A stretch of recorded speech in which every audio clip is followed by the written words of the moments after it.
Hello welcome back traders. आप सभी का एक नई वीडियो में बहुत बहुत स्वागत है।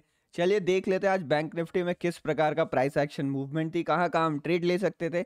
और मैं आज के वीडियो में आपको मॉर्निंग का एक सेटअप समझाने वाला हूँ। इसके बेसिस पे मैंने यहाँ पर ट्रेड लिया था। तो आप देखोगे कल बैंक निफ्टी फॉल करके क्लोज किया था। अगर इस सेटअप को हम फॉलो करते हैं तो हमें ये जानना जरूरी है कि बैंक निफ्टी का मोमेंटम कैसा था। मतलब आप खुद ही सोचो कि एक डाउन ट्रेंड वाला जो मार्केट है वो इस तरीके से अगर नीचे गिर रहा है तो कहीं ना कहीं से तो रिट्रेसमेंट आने वाला है। इस बात से तो आप एग्री करते हो ना कि कोई तो पॉइंट होगा जहां पर मार्केट में रिट्रेसमेंट आएगी। अगर इस कॉन्सेप्ट को डिटेल में समझना है ना तो आपको दो चीजें समझनी पड़ेंगी। पहला चीज है जो मार्केट में एक्सपेंशन, मतलब मार्केट कभी भी अगर किसी रेंज वगैरह का ब्रेकआउट देता है या मूवमेंट स्टार्ट करता है तो मार्केट में एक एक्सपेंशन आता है। एक्सपेंशन मतलब मार्केट में एक फास्ट मूवमेंट आता है। और धीरे धीरे जब मार्केट फास्ट मूव करते हुए अपने टारगेट्स के आसपास पहुंचने लगता है तो मार्केट में वीकनेस आ जाती है और एक ऐसा पॉइंट आता है जहां से मार्केट टर्न अराउंड होता है। और इस जो ये टर्न अराउंड है ना, इसी को हम कहते हैं मीन रिवर्जन। तो अगर आपको ऐसे मॉर्निंग में फेक ब्रेकआउट्स या ट्रैप ट्रेडिंग के एडवांस सेटअप को समझना है तो पहले आपको ये समझना पड़ेगा कि मीन रिवर्जन वाले पॉइंट्स कौन कौन से हो सकते। तो जनरली जो मीन रिवर्जन वाले पॉइंट्स होते हैं ना, कई बार वो स्ट्रांग सपोर्ट होते हैं। डेली चार्ट में कोई स्ट्रांग सपोर्ट रहे जहां पे गिरते हुए मार्केट को कोई एक इंपॉर्टेंट सपोर्ट मिल जाए। और दूसरा क्या होता है यहाँ पर, कई बार ऐसा होता है कि साइकोलॉजिकल लेवल्स होते हैं, जैसे 41,000 41,500, मतलब 1,500 वाले जो लेवल होते हैं इसे हम साइकोलॉजिकल लेवल, और ये as a strong support act करते हैं। तो ऐसे वो पॉइंट्स होते हैं जहां पर हमें मीन रिवर्जन देखने को जनरली मिलता है। तो अगर आप आज का मार्केट देखोगे, मतलब आज सुबह मार्केट इस रेड कैंडल से ओपन होता है तो कल के दिन मार्केट में यहाँ पर एक रेंज बनी थी, मतलब ये कल का डे लो है जिसके जिसके नीचे मार्केट जाता है। पहली कैंडल उसके नीचे क्लोज करती है, चलो अच्छा है। दूसरी कैंडल एक ऐसा मतलब inverted hammer type doji type एक कैंडल बनाती है। उसके बाद मार्केट रिट्रेस करता है और ऊपर रिट्रेस करने के बाद आप देखोगे कि यहाँ पर मार्केट ज्यादा ऊपर नहीं जा पाता है और यहाँ से एक डाउनफॉल आता है। मतलब ये जो डाउनफॉल रेड वाली कैंडल्स है ना, ये यहाँ पर सेलर्स को बुला रही हैं। ये यहाँ पर सेलर्स को बुला रहे हैं कि आओ मुझे सेल करो। लेकिन आपको ये ध्यान रखना चाहिए कि कभी भी डाउन ट्रेंड में बिना रिट्रेसमेंट के बड़ा मूव कैप्चर नहीं हो पाता है। जब भी आपको बड़े मूव्स मिलते हैं तो पहले मार्केट में एक रिट्रेसमेंट आता है और आप देखोगे तो कुछ एज सच बड़ी रिट्रेसमेंट मार्केट में हमें देखने नहीं मिली। कंडीशन को ध्यान में रखते हुए मार्केट के ओवरसोल्ड, अगर आप आरएसआई यहाँ पर लगाओगे तो आप पाओगे कि मार्केट इस जगह के आसपास ओवरसोल्ड जोन में भी चला गया था। तो आप देखो अभी बीते पिछले 1-2 मिनट में ही मैंने आपको मल्टीपल रीजंस बता दिए जिस कारण मुझे ऐसा लग रहा था कि मैं सेल साइड में ट्रेड नहीं लूंगा, वो थोड़ा रिस्की हो सकता है। और उसमें से सबसे इंपॉर्टेंट रीजन क्या था, 40,500 का साइकोलॉजिकल सपोर्ट। जहां पे आपको ये ग्रीन रेंज दिख रहा है ना, ये ग्रीन रेंज चार्ट में भी सपोर्ट है।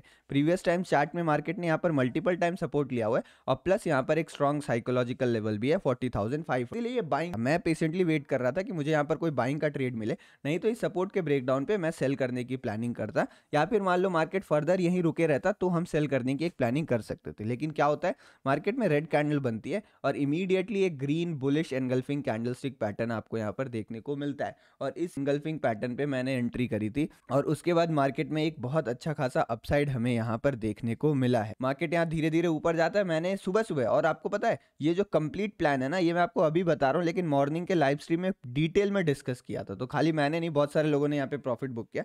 डिटेल में यही डिस्कशन किया था कि यहाँ पर हमें ट्रैप ट्रेडिंग का कॉन्सेप्ट यूज करते हुए बाइंग साइड में जाना है। मार्केट ऊपर गया, ऊपर जाने के बाद मैंने आपको कहा था कि ये रिस्की एंट्री होगी और जो चाहे वो दोबारा यहाँ पर आके एक एंट्री ले सकता है। तो यहाँ पर आप देखोगे मार्केट आया, दोबारा एक डोजी कैंडल बनती है और उसके बाद फिर हमें एक मूवमेंट देखने को जितनी बड़ी मूवमेंट ये थी ना, लगभग उतनी बड़ी मूवमेंट हमें ऊपर दोबारा देखती है, जो कि मैंने डिटेल में यही मॉर्निंग में डिस्कस किया था कि एक और मूवमेंट हमें देखने को मिलेगी। जनरली यहाँ पर एक डोजी बनी ना, कई बार ऐसा होता है कि यहाँ पे 3-4 कैंडल्स 5 मिनट की रुक जाती हैं, फिर एक और मूवमेंट देखने को मिलती है। तो कभी कभी एक कैंडल रुकेगी, कभी 4-5 कैंडल रुकेगी, कभी 2 कैंडल का रिट्रेसमेंट आ जाएगा, फिर एक बड़ी ग्रीन कैंडल दिखेगी। तो ये कुछ 3-4 पैटर्न है जो यहाँ पर मूवमेंट को, जो मैंने इसको क्या कहा था कि यहाँ पर 2 लेगेड रिवर्सल आता है, तो वो 2 लेग्स को फॉर्म करने में इन सारी चीजों का हेल्प हो। उसके बाद मार्केट ऊपर जाता है, ऊपर जाके देखोगे आप एक डब्ल्यू पैटर्न जैसा कुछ बनाता है, एम पैटर्न जैसा।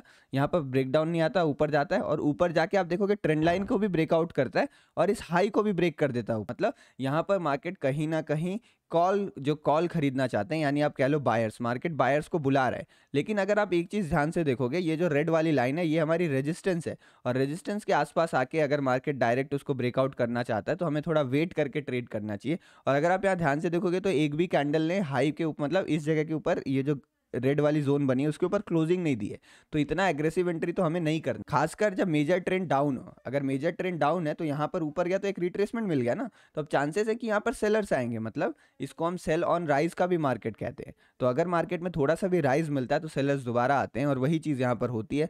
मार्केट एक रेंज बनाता है, उस रेंज को नीचे ब्रेक डाउन करता है, फिर यहाँ पर एक डाउनफॉल हमें देखने को मिलता है। उसके बाद मार्केट डे लो को नहीं ब्रेक करता और यहीं कहीं सपोर्ट लेता है, एक रेंज बनाता है जिसका ऊपर ब्रेकआउट आता है, बट कुछ खास मोमेंटम देखने नहीं मिलता है। और अगर आप देखोगे तो रफली मार्केट एक इस जोन में आके यहाँ पर क्लोज कर देता है। इस जगह के आसपास आज कुछ न्यूज़ वगैरह भी थी, इसीलिए आपको अपसाइड और डाउन साइड वाली मूवमेंट दिख रही है, तो इसको हम भले ही इग्नोर कर दें, लेकिन यहाँ पर भी देखोगे तो नॉर्मल एक साइडवेज प्राइस एक्शन हमें देखने को मिला। कुल मिला जुला के मार्केट 500 पॉइंट की एक बड़ी रेंज में, लगभग 500-400 पॉइंट की बड़ी रेंज में साइडवेज था। आज रेंज बाउंड मार्केट था, इसको रेंज बाउंड हम कह सकते हैं। आप देखो इतना देर से यहाँ पे रुक, जो कि मार्केट का अगर आप स्ट्रक्चर देखोगे ना तो मार्केट गिर रहा था। आप ये देखो मार्केट में कॉन्टिन्यूअस फॉल हमें देखने को मिला, तो उस सिचुएशन में यहाँ पर एक रिट्रेसमेंट की जरूरत है, जो रिट्रेसमेंट हमें मिल गई। अब मे बी यहाँ पे जो ये हुआ है, क्या पता यहाँ पर मार्केट अगर 2-3 दिन और रुक जाए तो मार्केट एक बेस फॉर्मेशन कर सकता है, और बेस फॉर्मेशन के बाद ऊपर निकल सकता है, नहीं तो कंटिन्यूएशन में यहाँ पर हमें डाउन ट्रेंड देखने को मिलेगा, जो कि चल रहा है। तो आई होप आपको इस वीडियो से कुछ ना कुछ सीखने को मिला होगा। अगर सीखने को मिला तो वीडियो लाइक जरूर करें, अपना कमेंट पे आप सुझाव बता सकते हैं। चलिए मिलते हैं नेक्स्ट वीडियो में, धन्यवाद।